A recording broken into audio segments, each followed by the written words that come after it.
Hey Beasties, welcome back to my channel. Yes, I rerouted a Laguna just to be my face cam, sort of.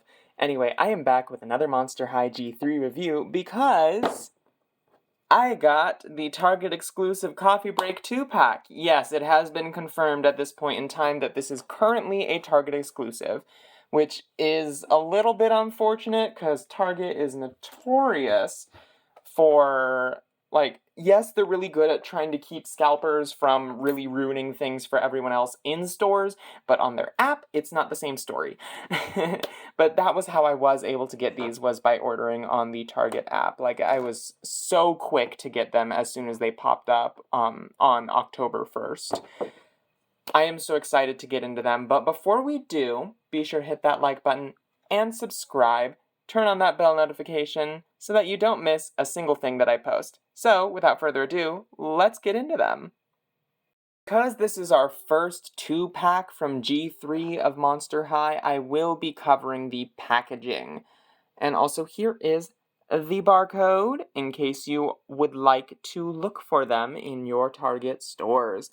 Now, the back is, of course, stock images. I don't know if I love that they're doing that or if I hate that they're doing that yet. I mean, they're very pretty stock images, but I do love when dolls have artwork. That being said, you do get the best of both worlds if you're someone who likes to cut out doll artwork and put it on your wall like me, because they have their little 2D versions here. Frankie and Deuce Coffee Break. And obviously the side is like coffin bean related. I am in love with the set. A lot of people, when they first leaked, or when we first saw the stock images, were like, oh my god, Frankie, and then Deuce is just kind of there, but I feel like I'm one of the few people that is excited for both dolls in this pack, because honestly, I love this Deuce a little bit more than his core doll. That's gonna be a really weird thing. Someone's probably gonna come after me in the comments for that. Which, I mean, you can try, but YouTube usually catches comments like that. Like, I don't have to do nothing. Um, but, yeah, I'm gonna cut these ghouls out of the box, and we'll get a closer look. Alrighty, so they are out of the box. Now, these dolls retail, like, this 2-pack retails for approximately $50 after tax. I believe it was like $49.98, at least in the app when I paid for it. Now, they come with a lot of accessories, so unlike previous videos of Monster High, we're gonna go over the accessories first, and then we shall get into the dolls. Okay? Okay. Go over Frankie's accessories first. So Frankie comes with their pet dog, Watsy, who does not have the lightning bolt wings this time and is in a complete metallic plastic. I prefer the Watsy that comes with their core doll, actually. Watsy has really grown on me. I'm sad that they don't have a plushie, but yeah, there's not much to talk about when it comes to Watsy. It's the same pet, minus the wings and in a different color. And then Frankie also comes with this rubbery chain purse, which is squishy and can open like the other bags that the core dolls come with.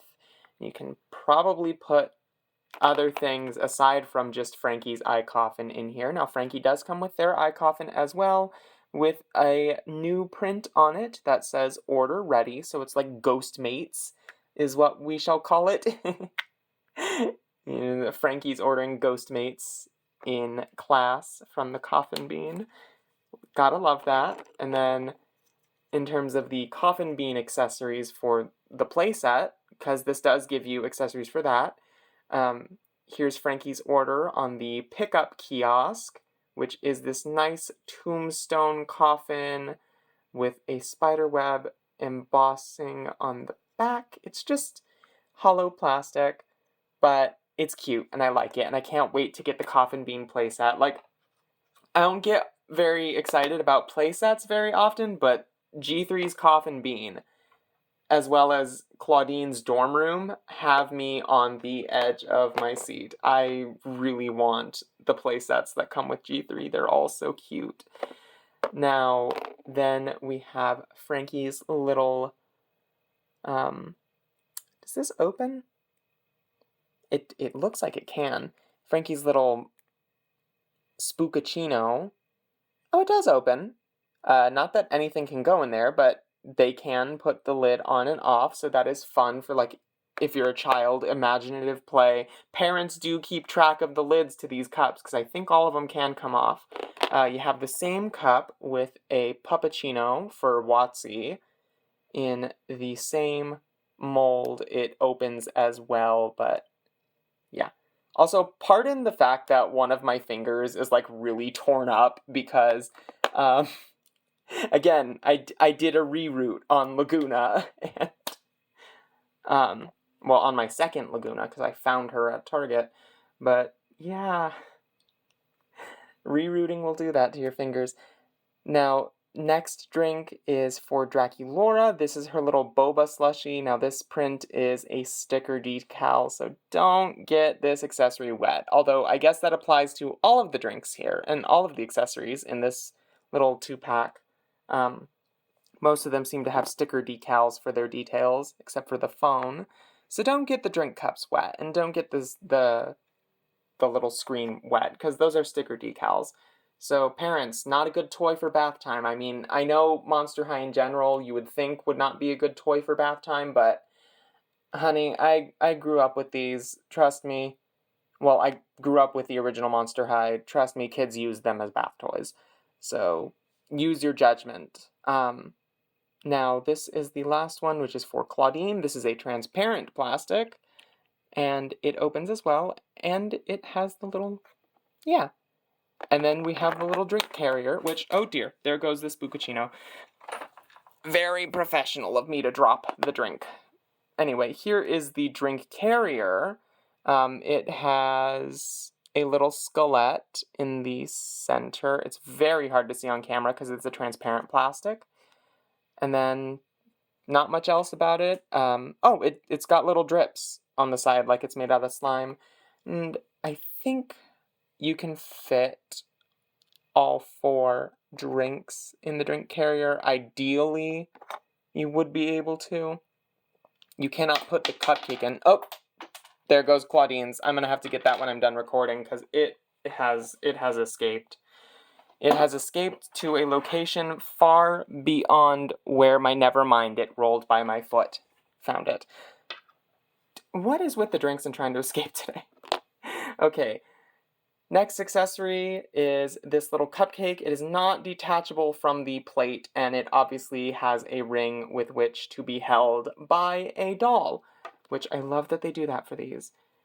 Now, the final accessories include Deuce's sunglasses, which I will put on him before we go over the doll, and this little bike for Deuce's pet, Perseus, with this little opening, removable coffin bean order takeout box thing, and then obviously Perseus himself, which is a slightly more rubbery plastic than Watsy is, only ever so slightly. I will be honest, Perseus, I will say, this version of him, a decided improvement from G1. I did not care for Deuce's pet rat in G1. He was, rats and mice are cute, and G1 Perseus is the opposite of that. So this one is a decided improvement, although I'm still not very fond of him. Now for the first doll, we have Mix Frankie Stein. I am in love with them. Every single doll that they seem to be putting out for Frankie this generation is just a hard hitter. Like, this is such a cute outfit. And I saw people saying that their arms had trouble bending in the sleeves of this pleather jacket. If I can find their elbow joint, I'm sure it wouldn't be too much of a problem. But they seem to have an okay time bending their arm.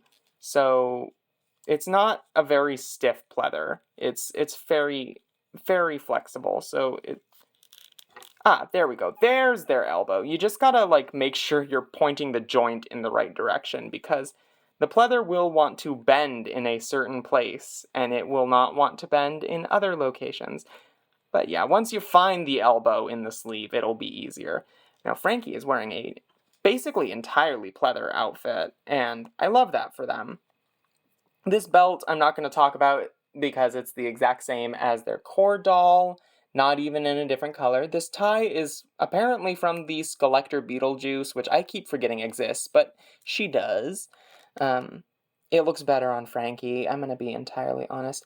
Then we have these cute little neck bolt earrings, which are a nice homage to Frankie's now lost due to copyright with Universal Studios neck bolts.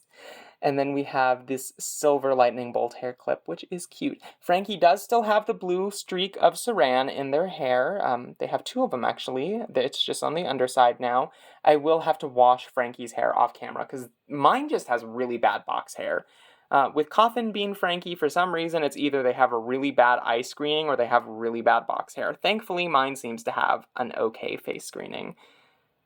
Speaking of which, this is basically the makeup that Frankie has in the live-action film, being one lid is pink, one lid is blue, so that is nice. And then they have this bright candy pink lip, which matches their rubbery boots, which have lightning bolts on them. I would love to bring out these lightning bolt details with acrylic paint, but these boots are a very rubbery plastic, so acrylic will probably not want to stick to them. Also, there is their stitch in there. Now, these boots are fairly flexible, and so you can bend Frankie's knee in them with no issues. See? I know some people said that they had issues with theirs. So far, it looks like my Frankie is as intended by the factory, so yeah, that's what it's supposed to do. And of course, Frankie is wearing plain black pleather biker shorts, which... cute piece. Love that for them. Now next is Deuce Gorgon, the doll that I was equally excited for this, and I forgot to put his glasses on him. I'm not gonna try.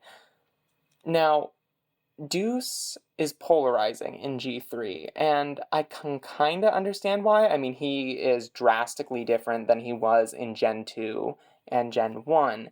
But I think this is a good change. You know, he's more monster-like. I just wish he had some molded-on scales or something. But that's my only complaint about him, because he's really cool. He also has these really bright chartreuse sneakers with little wings of Hermes on them, which look like they're removable, but I'm not going to try because I would probably break it. They do at the very least look like, they do at the very least like kind of adjust, and he has the same ankle articulation. He doesn't have chest articulation. Deuce does not have chest articulation. Frankie does. Deuce does not. And I believe he is slightly shorter than the original Monster High boy body. No painted nails, so I'm going to have to do that myself, because he does have them in the cartoon. And then he has an apron for the coffin bean, which he can remove with Velcro at the back, and he has this little hoodie, which has a hole in the back for hair to go through should you put this put this hoodie on a ghoul that has longer rooted hair. And his snakes are slightly flexible, ever so slightly, but not by much. And then, of course, material-wise, this is pretty good for a modern-day Mattel doll. Both of these have really good fabric for a modern-day Mattel release. Now, I'm going to collect my thoughts, and then I'll give you my final verdict on these. Alrighty, so actually, I went and washed Frankie's hair off camera. They had really bad box hair. I wasn't going to wait until I was done filming to deal with it. Like, no, I was dealing it with then and now. It washes out just like their core doll does, that being very nicely, very well. Anyway, final thoughts on these dolls. Are they worth the $50? Yes. Do they come with brushes or stands? No, but that's pretty standard with G3 at this point. Like, I think we all know that. They don't come with brushes or stands anymore, which is a little unfortunate, but it is what it is. I recommend them. Thank you guys so much for watching, and I will see you all in the next video where I will either be reviewing Draculaura's core doll or Deuce's core doll, depending on who arrives at my doorstep first. Bye-bye!